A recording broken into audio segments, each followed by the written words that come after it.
രാജ്യങ്ങൾക്കിടയിൽ സംഘർഷ സാഹചര്യങ്ങൾ വർദ്ധിച്ചു വരുമ്പോൾ പുതിയ തന്ത്രങ്ങളുമായി രംഗത്തിറങ്ങിയിരിക്കുകയാണ് ചൈന.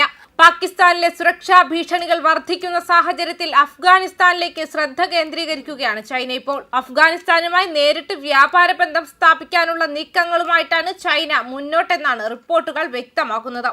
ചൈനയെ അഫ്ഗാനിസ്ഥാനുമായി ബന്ധിപ്പിക്കുന്ന തന്ത്രപ്രധാനമായ വഖാൻ ഇടനാഴി സജീവമാക്കുന്നതിനെ കുറിച്ച് ഇരു രാജ്യങ്ങളും തമ്മിൽ ഉന്നതതല ചർച്ചകൾ നടത്തിയിട്ടുണ്ട്. പാകിസ്ഥാനെ ഒഴിവാക്കി ചൈനയുടെ ബെൽറ്റ് ആൻഡ് റോഡ് ഇനിഷ്യേറ്റീവ് പദ്ധതിക്ക് പുതിയൊരു പാത കണ്ടെത്തുകയാണ് ഈ നീക്കത്തിന്റെ ലക്ഷ്യമെന്നാണ് വിവരം. പാകിസ്ഥാനിലെ ക്രമസമാധാന നില വഷളാകുന്നതും ചൈനീസ് പൗരന്മാർക്കും ആസ്തികൾക്കും നേരെ വർദ്ധിച്ചുവരുന്ന ഭീകരാക്രമണങ്ങളുമാണ് ചൈനയെ മാറ്റി ചിന്തിക്കാൻ പ്രേരിപ്പിച്ചത്. ചൈന പാകിസ്ഥാൻ സാമ്പത്തിക ഇടനാഴിയുമായി ബന്ധപ്പെട്ട പ്രവർത്തനങ്ങളിൽ നിന്നും ചൈന പടിപടിയായി പിന്മാറുന്നതായാണ് റിപ്പോർട്ടുകൾ സൂചിപ്പിക്കുന്നത്.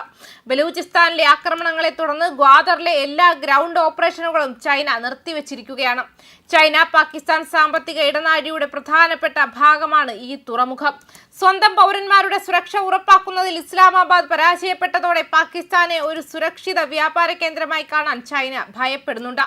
അഫ്ഗാനിസ്ഥാനിലെ ബദഖ്ഷാൻ പ്രവിശ്യയിലുള്ള 350 കിലോമീറ്റർ നീളമുള്ള ഇടുങ്ങിയ ഭൂപ്രദേശമാണ് വഖാൻ ഇടനാഴി. ഇത് അഫ്ഗാനിസ്ഥാനെ ചൈനയുടെ സിൻജിയാങ് പ്രവിശ്യയുമായി നേരിട്ട് ബന്ധിപ്പിക്കുന്നു. പർവ്വതനിരകൾ നിറഞ്ഞ ദുർഘടമായ പാതയാണെങ്കിലും പാകിസ്ഥാനെ ആശ്രയിക്കുന്നത് കുറയ്ക്കാൻ ഈ ഇടനാഴി സഹായിക്കുമെന്ന് വിദഗ്ധർ വിലയിരുത്തുന്നുണ്ട്. അഫ്ഗാനിസ്ഥാനെ സംബന്ധിച്ചിടത്തോളം പ്രാദേശിക കണക്ടിവിറ്റിയുടെ പ്രധാന കേന്ദ്രമായി മാറാൻ ഈ പാതയിലൂടെ സാധിക്കും.